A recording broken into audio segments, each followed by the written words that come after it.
Hello guys! For today's video, samahan nyo naman nga po ako ngayon. Magluluto po tayo ngayon ng sinigang. So ayan guys, bumili nga po pala kami sa palengke ng mga kakailanganin natin para sa sinigang.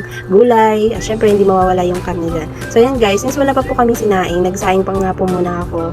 So ayan, at habang po naghihintay po kami sa sinaing, ayan, pine-prepare ko na din po yung mga kailanganin natin para sa sinigang. Yung mga gulay, talong, kangkong, okra, so ayan. Pag-usapan niya po pala namin guys kanina kung ano yung mga lulutuin namin ng ulam para ngayong gabi.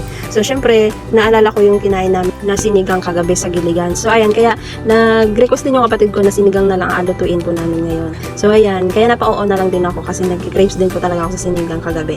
So ayan guys, sana magawa ko yung sinigang na kasing lasa kagabi. So, ayun guys, sobrang sarap po talaga ng sinigang doon kagabi sa Giligans.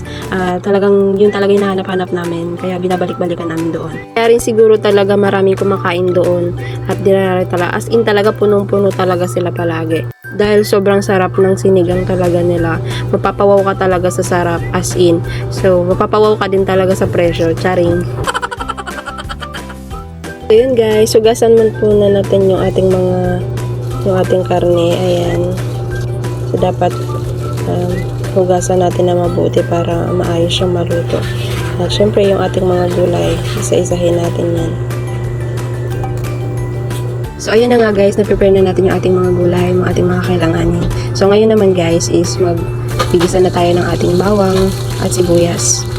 So, ayan. Syempre, lagay na natin yung ating karne. Gisa-gisahin din po natin yan hanggang sa mag-golden brown din po siya. Or kahit di na po siya kahit mag-golden brown. So, ilagay na natin yung kamatis. At halo-haloin din po natin yan. At pakulaan. Ayan, nilagyan ko din po siya ng tubig.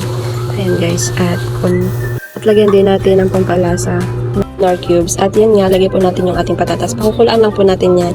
At pag malambot na po siya, hahanguin po natin siya para durug-durugin po natin. At ngayon po, ilagay mo po muna natin yung ating mga gulay. Yung ating sitaw, okra, talong. So, ayan. At lagyan na po natin siya ng ating sinigang sa gabi na pampalasa. So, yan guys. Halo-haloin lang po natin. At yan, habang dinudurog po natin yung ating patatas. At yan. Yan po yung ginagawa ko guys. Yung dinudurog ko po siya para mas malasa po yung ating sinigang. At mas lumapot po siya. So, ayan. Lagay po na natin yung ating kangkong. At yan. At kunting kulo lang guys, okay na po siya. So yun lang guys for today's video. I hope nagustuhan nyo. Thank you for watching. Kain na na. Mwah!